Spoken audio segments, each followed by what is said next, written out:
Namaste. Hello. I think that everything is becoming a whole lot easier for you.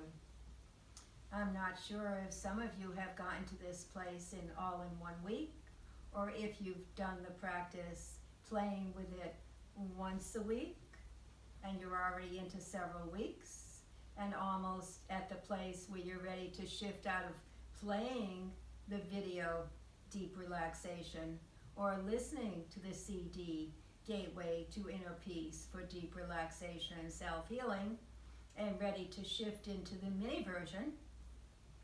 But here you are, and welcome, welcome. As I've told you so many times before, my name is Serene or Serena Morello.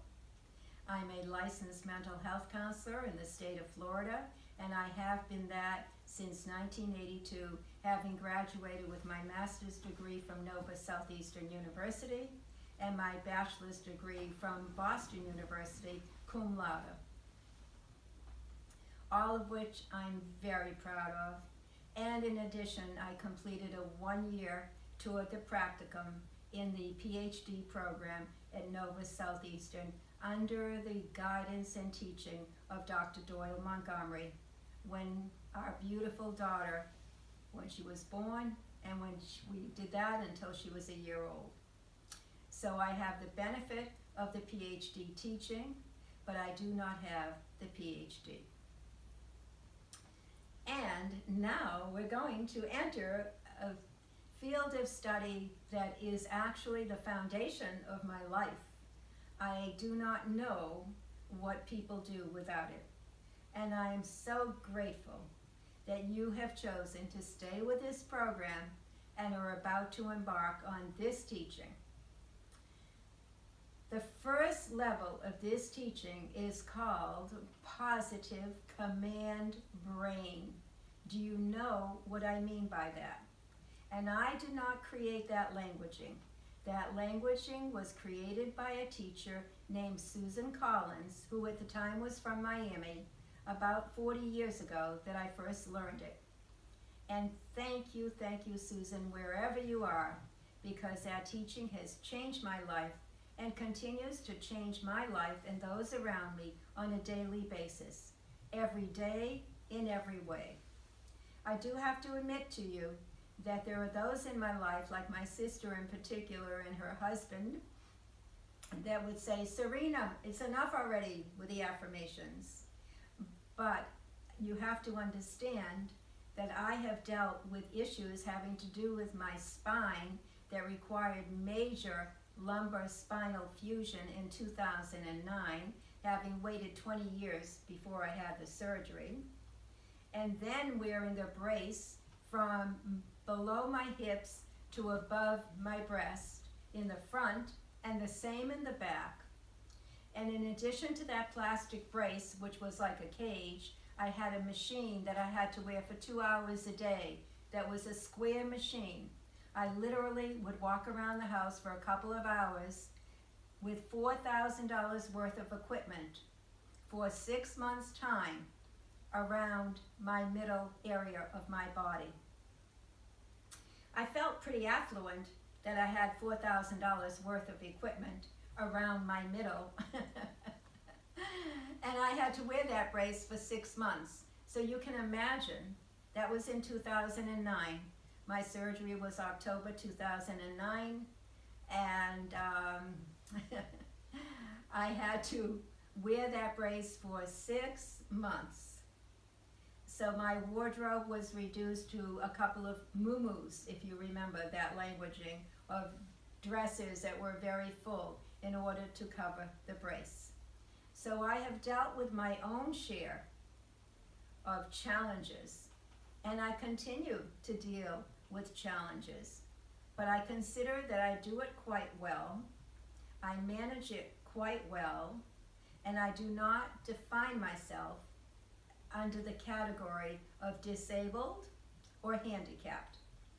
If anything, I say I am handy capable. And for those of you that have the same tag that I do, I invite you to call yourself handy capable instead of handicapped, and spread the word. I doubt that it will ever change legally because so many changes would have to be made. But in your heart, in your mind, if you think of yourself as handy capable, it will be as empowering to you as it has been for me. I invite you to try it. So let's now talk about this positive command brain.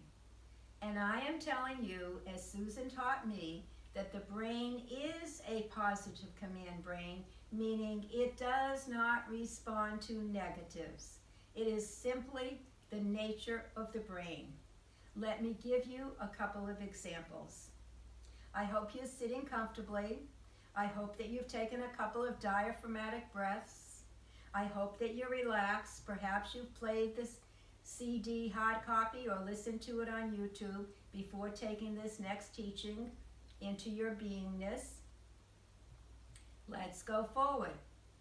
Okay, I do not want you to think about an ice cream sundae. Please don't even see an ice cream sundae in a crystal goblet with a silver teaspoon beside it. And don't imagine putting that spoon inside that ice cream sundae, whether it's vanilla, chocolate, strawberry, coffee, or whatever, right past the marshmallow or the whipped cream, right past the maraschino cherry or the sprinkled nuts or whatever else is on that ice cream sundae, and putting it in your mouth and tasting it. Don't see it, don't picture it, don't visualize it. How many saw it? How many tasted it? How many put on a pound or two just by visualizing it? We will do visualization next, as a matter of fact. But I'm quite sure that every one of you crossed out the do not or the don't in your mind's eye and went right for the ice cream sundae. A to S, Sunday, Sunday, Sunday. Okay, you know the gimmick now. Let's try another one. I don't want you to picture the automobile that you drive to work, to play, or wherever you're going. Don't picture the color of that car.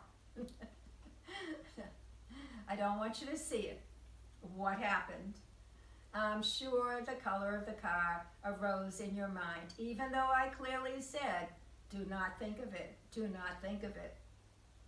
All right, remember what I said. The brain does not process the do nots or the don'ts.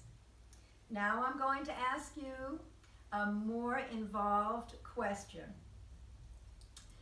I don't want you to see, visualize, or picture a beautiful ranch home.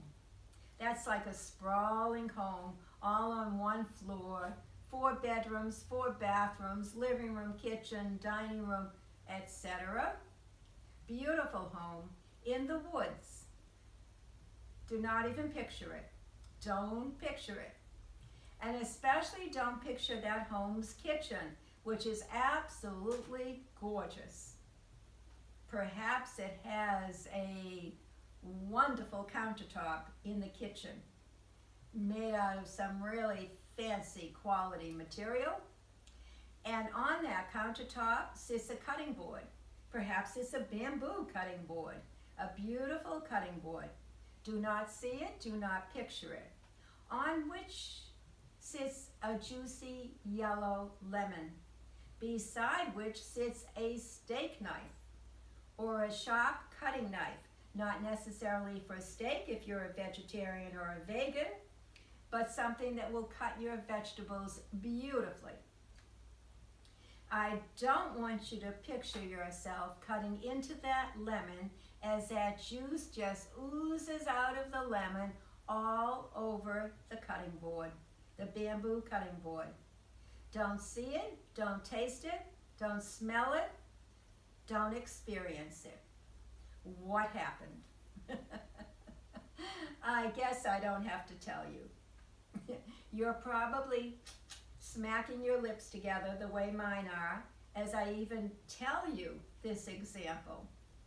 It's as though I have tasted that juicy yellow lemon, that was nowhere except in my dialoguing to you. That was a clear example of how the brain works.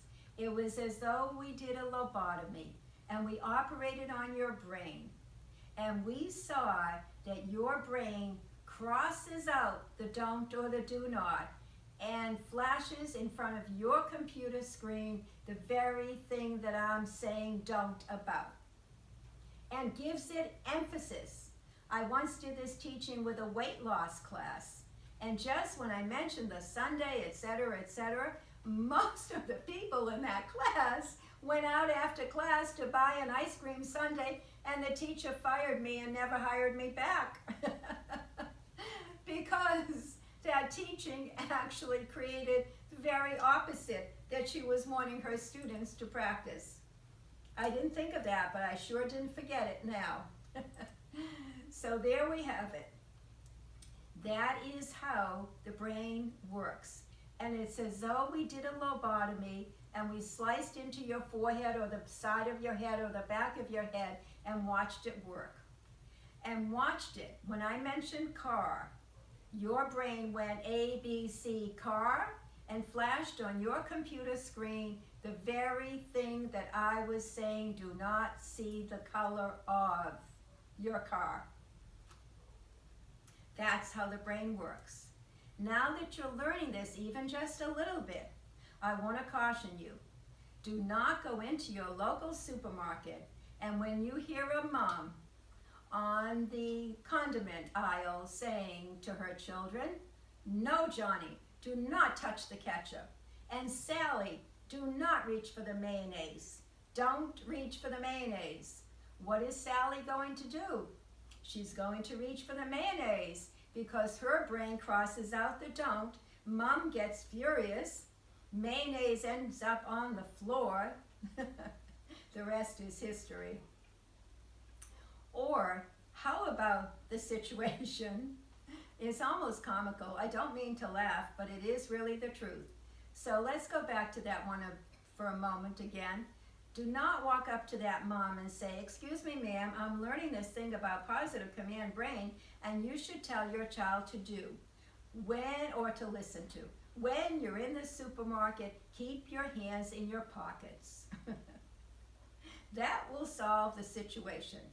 Tell your child what to do. Do not tell your child what not to do. Simple teaching, complicated to learn. More complicated to live. Even more complicated to practice. Very complicated, but definitely worth the challenge to learn it, and to learn it well. So, what I ask you to do is to be mindful of speaking in the positive. I choose to, not I choose not to. I have a challenge, not I have a problem. Everybody's got problems. No one wants to hear about yours, but a challenge, you can rise to the occasion. And then you can give yourself a pat on the back when you succeed in achieving, overcoming, or dealing with it. So be mindful of your languaging and change your languaging step by step, word by word, day by day, to integrate the teaching that you're receiving. Well, let's take a little deeper look at how industry learned this particular teaching and what they did with it and how they did it. You know, in the old days, there used to be a sign by the elevator that said, "In case of fire, do not use elevator." That was the way that the sign read. So check it to see that this is visible. Salvatore. In case of fire, do not use elevator. Well, what do you suppose happened in those buildings that had that sign beside it? Those people's brains, in the moment of fire, saw that sign. They mentally crossed out the do not, and what was left? In case of fire, use elevator. They jumped on the elevator, which of course was not working, and they fell to their death. I, along with Susan Collins, did this training for the largest elevator company in South Florida. They never understood why they would get to burning buildings and people had jumped on the elevator to their death when they had that sign right there by the elevator telling them what not to do, until we taught them. You now may see some buildings that say, in case of fire, use stairs, do not use elevator. Those people did not get, those businesses or those companies do not get the original teaching. So they still have the do not in their signs. But the most appropriate sign is as follows. In case of fire, use stairs. In case of fire, use stairs. Tell the brain what to do. Do not tell the brain what not to do. How about with your child? Sally, you live in a home. Sally goes out the front door to play in the front yard. You live on a busy street that has traffic on it. And you say to Sally, out of habitual repetitive patterning, Sally, don't play in the road. Of course, Sally crosses out the don't and gets play in the road. You, at the beginning of all this training, thank God, are not so powerful that your teaching to her takes hold and she gets hit by a car. That's your worst fear, of course. So the next time Sally is going out to play in the front yard, what do we say to her? Sally, going out to play, stay in the front yard, in behind the fence. Tell Sally what to do. Do not tell Sally what not to do. Got it? Great. In case of fire, use stairs. Positive command brain. Tell the brain what to do instead of telling the brain what not to do. And when people say things to you, as they have often said to me, oh, Serena, you know you have a bad back, I say to them, cancel, cancel. Some people say cancel, change. I was taught to say cancel, cancel. Because if you cancel a negative statement like that, within 10 seconds, it doesn't record in the atmosphere. We only have 10 seconds to cancel a negative statement made to us by someone else or made by ourselves to ourselves. So those that know me know that they will hear me saying cancel, cancel whenever it comes about, which is actually quite frequently. You would be surprised once you start monitoring how frequent it is. But that's how we learn, and that's how we grow, and that's how we take care of ourselves and our bodies and our minds and our spirits. So, I ask you to begin to do this practice on a regular basis. Yes, it is true. You'll be monitoring what your mouth says, and even more than that, what does your brain think? What are the thoughts that go inside your head, and what thoughts get translated into words that you speak? When someone says to me, oh, Serena, you know you have a bad back, I right away say cancel, cancel. I have a loving back that loves and supports me, and I love and support it. And I have been known to say the whole thing, which drives other people crazy, but I am clearing that negative connotation that someone put upon me and my back. I have zero pain. It was a major surgery in 2009. As I told you, I had waited 20 years before having it. I don't necessarily recommend that, but don't forget, I did not have someone over and above me that could teach me the way I'm teaching you. So I didn't know enough to just go have a surgery. And I happened to have my surgery with, at the time, the leading surgeon in the world, Both Green, MD, U Health, Miami. I thank Dr. Green every day in every way. I have no pain whatsoever, nor have I had any pain since that surgery. For me, though, one nerve, because I waited too long, did not return. And because of that, I do have a limitation that limits me somewhat, but it never limits me mentally, because I am so grateful that I do not experience pain the way I did before I actually had the surgery. And I recommend for you to know the right time, to know the right doctor, to know the right surgeon, if you yourself are dealing with something of the kind that I had to deal with. It is challenging, but it did teach me a lot, as you can imagine. So now you understand the affirmation process. It is not enough to just walk around saying, oh, I, Serena, have a beautiful Rolls Royce in my driveway. If your little voice is saying to yourself, when you make that statement, you know that you have a Geo Metro budget or something like that, that Rolls Royce is never going to just appear in your driveway.